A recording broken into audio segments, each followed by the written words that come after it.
Coucou daholo zanagasikara rehetra. Ato indray tsika, tatasika indray tsika androany a. De fantany napetraky ny namantsika any anatin'ny message any le izy a, de ny hoe fa maninona ny lehilahy no mampirafy. De ho azavaiko amin'ny antsipiriany le izy. Valiny de raha ihany. Antony de satria tia te hanandrakandrana.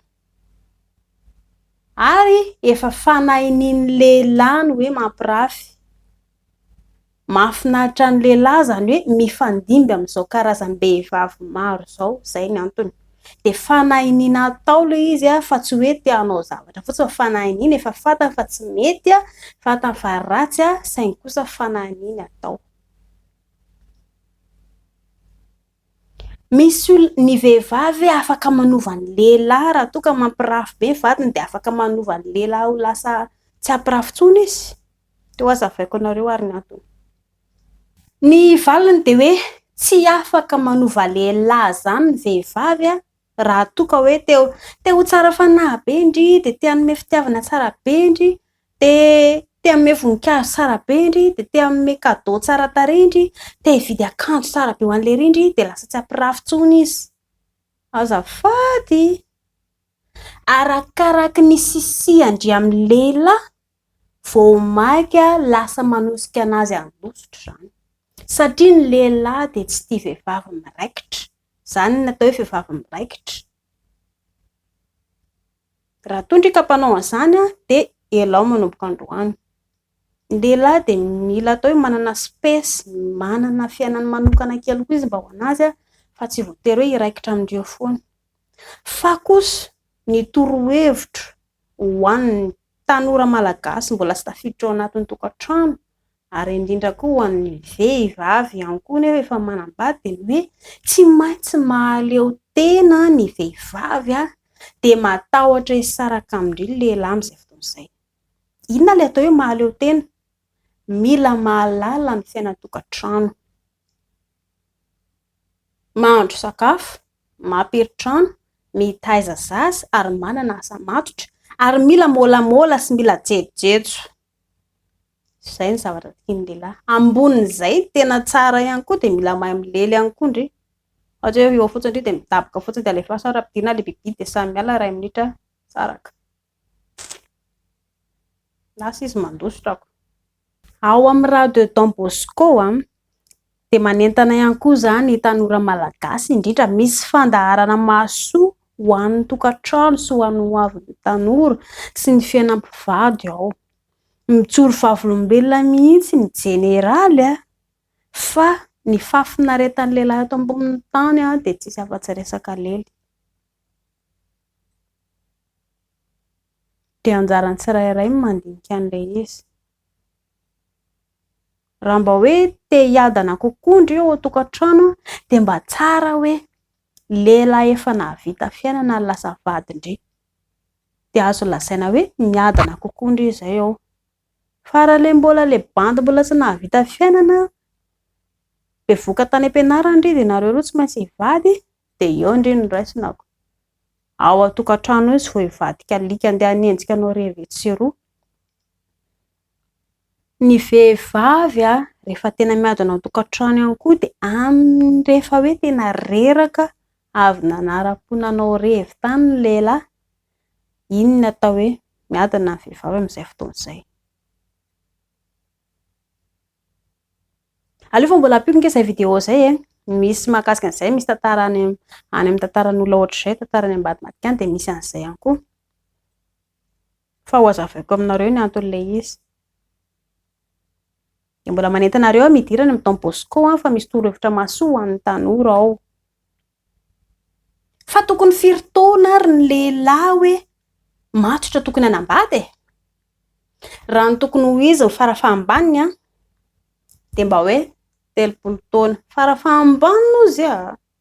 Satria ny lehilahy rehefa manomboka amin'ny faha 30 taona, lehilahy malagasy ny lazaiko eto aloha. Lehilahy malagasy a, eo ry le rony a manomboka efa reradreraka izy eo.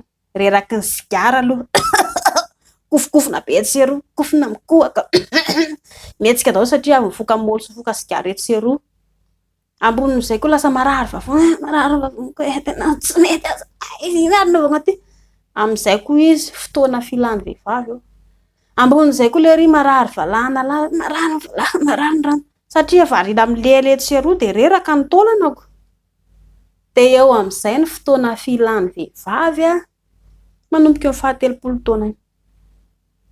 Ao anatin'izay koa izy azo lazaina efa manana asa matotra izy amin'izay fotoana izay. Ary ambon'izay izy efa hoe reraka avy nanao fiainan'ny tanora. Ny lehilahy ange zareo ka tazaina ohatra ny zazakely. Diso hevitra indrindra sy pakely raha hoe za rehefa manambady za princesse de le rindray ihany mividy akanjo de vidy kiraro de vidy bonbon de vidy biscuit. Taraiky eo ndry. Tsisy an'izany. Indrindray no mampirevy anazy ao an-tanàna. Ka izay le diso lalan'ny tovovavy malagasy ankehitriny. Satrasatra ny endrika ivelany fotsiny hoe tena ohatr' izao ty fa tsy mijery, tsy mikaroka ny zavatra ao anatiny hoe aiza zany tena lafy tsara sy lafin-draty ny zavatra. De mbola ho atoroko andriany ry sipakely aza môla loatra. Eny môla indri. Fa le miraikitra amin'ny lehilahy aloha loatra izay tsy azo atao. Raha any amin'ny tany mandroso nke zareo zany lehilahy 30 taona zany mbola tena ao anatin'ny tonga de rehefa sy ditra mbola vao hividy ai-trano ry lerony, mbola hividy tomobila ry lerony, fianarana ihany koa vao vita de mbola vao mitady asa, manana asa ihany koa satria ny mpianatra ny tovolahy na ny tovovavy rehefa tonga any amin'ny université de manofa trano izy tsy mipetraka amin'ny ray aman-dreny intsony de fa sady miasa manokana izy no manofa fianarana. Ao antsika malagasy tsy tafita ny université ohatra ny tonga ery amin'ny tsy afaka CP koa nambady fa be voky le fa baraka antsika malagasy okzay manoro ny tanora malagasy indrindra tovovavy malagasy okzay tsy azo atao manokatra fialoha loatra satria mamotika ny firenena ary indrindra koa mamotika ny hoavindrinky potika ange ny hoavindry manambady aloha loatra.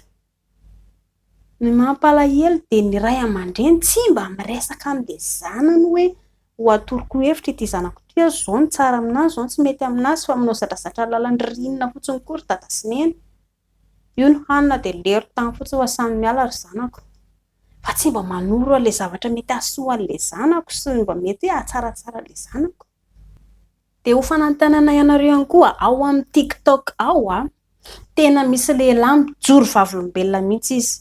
Efa antitra izy eo any amin'ny 15 taona 20 taona no any izy. Tena mijoro vavolombelona izy hoe nanenina izy nisaraka tamin'ny vadiny ary nanenina izy fa hoe diso. Raha ny fahatantara ny fiainana-tokantrano tamin'ny vao nanambady izy de nanana toetra atao hoe narsisista. Natao hoe narsisista de le olona mpanao didy jadona, tsy refesy mandidy sady be loha. Ny anazy ihany ny ambony tsy mihaino ny hafa fa hoe za rangahy mibandy tanàna zako ngeny ny dady de tsy maintsy mihaino anako ny rehetrarehetra de ohatr'izay ny toetran'le rangahy. De saraka tamin'ny vadiny izy aveo tsy nirara iny. De kanto moa izy lasa tokantena foana satria tsy izy vehivavy tafarina foana mipetraka miaraka aminazy na de manao sipara na de ohatr'izao. De nijoro vavolombelona mihitsy izy fa ny lehilahy de ela be vao tonga saina. Rehefa midona amin'ny poto in-jato in'arivo any ambadimbadika any ry lerony zay vao tonga saina. Raha mbola vao midona amin'ny poto indray mandeha tsy mampihotsina anazy lasa ihany. Rehefa ela tsy maintsy midona amin'ny poto any ambadimbadika any amin'izay de eo vao tena tsy nety marina le nataoko. Efa tara loatra amin'izay fotoana izay. Madama koa efa tsy manaiky intsony. De ho an'ny mpivady ihany koa mialohan'ny sarana de mila manapa-kevitra aloha izay vao misaraka. Ary rehefa misaraka de misaraka tanteraka fa tsisy an'izany misaraka kely de miverina. Ny voka-dratsy le misaraka kely sy miverina efa be dia be mipirofo sy mivaovao hitako. Fa misy le mpivady anankiroa hoe misaraka de efa merina de inona natao lerangahy na sy lerangahy poizina ny sakafo leramatoa. Ary efa nisy ihany koa nge zany teto Madagasikara mivoaka vaovao mihitsy. Tsy mety hisaraka leramatoa lerangahy te hanao célibataire te hanao revy. Inona natao lerangahy vonoiny aveo ramatoa. Na sy mipoizina aloha de tsy maty de tsy mety hisaraka ihany de farany vonoiny. Nefa olona vita mariazy be zao. Mampalahelo. ka ny anatra torohevitra ho an'ny tanora malagasy, indrindra ny tovovavy malagasy mialohan'ny hidirandreo ao tokantrano tsy maintsy tongony dia sipa mahavita azy fambatonta. Amin'izay ny lehilahy matahotra ny saraka amin'indry satria indry olona sipa tonga dia miseho milaiko, tsy hoe miseho milaiko tonga dia hoe manambanimbany lehilahy, tsy izay ilay tiako lazaina fa mahay mitaiza zaza, mahay mampiry trano, mahay mahandro sakafo satria ny lehilahy tia vehivavy mahay mahandro sakafo fa tsy vary mohaka be isan'andro fa mila ovaovaina koa sakafo andrahoindry, mahay milely ihany koa ary koa mahay maneho fitiavana. Dia amin'izay tamana izy tsy teny amindry mihitsy izay manko mahagaga ny lehilahy malagasy. Lehilahy malagasy tsy dia mahay an'ilay manao romantika, aizy lisany e, mba maneho fitiavana, mba misaotra ny chérie, mba mifanoroka aminazy, tsy hay hoe menatra indray ilay rony, rehefa célibataire izy dia mi-chérie be ery anaty Facebook sy ery amin'ny message manambady indray izy, afenina indray ilay vady aman-janany tena mbola célibataire amin'izany, sady mampalahelo no mahamenatra. Ka mbola torohevitra tsy reraka foana amin'ny tovovavy malagasy tsy maintsy fambatonta indry miditra ao tokantrano. Amin'izay indry mahazaka an'izay zavatra izay. Raha sendra misaraka tampoka moa ianareo roa amin'ny zavatra tsy ampoizina dia efa indry olona sipa mahavita azy indray dia tsy mahasipa tsy mampitambo koa, dia rehefa misaraka tsy mahazo miverina intsony. Fa mialohan'ny hisarahana aloha dia mila mandinika tsara hoe zakandry ihany ve ilay izy. Fa ny lehilahy ela be vao tonga saina. Izay fa dia mankahery ny vehivavy rehetrarehetra, indrindra fa niara-ny fampirafesana rehetrarehetra dia mankahery ary ho an'ny lisany ihany koa mialohan'ny ilalaovana ilay fory dia voalohany saina aloha.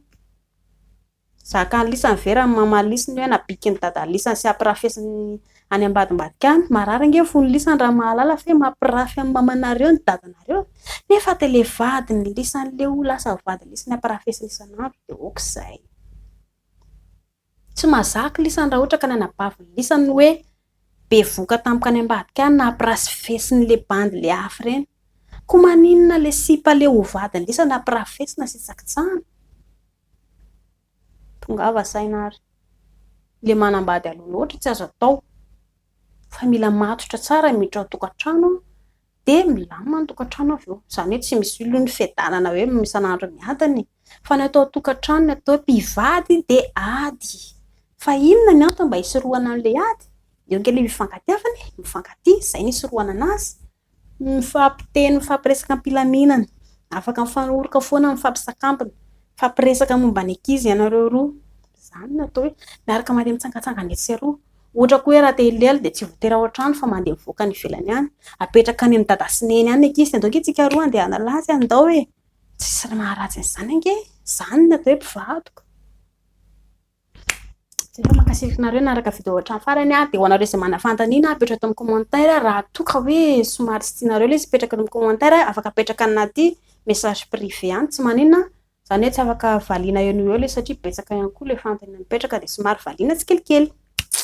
Izay fa mandra-peo nareo. Bye bye bye bye bye.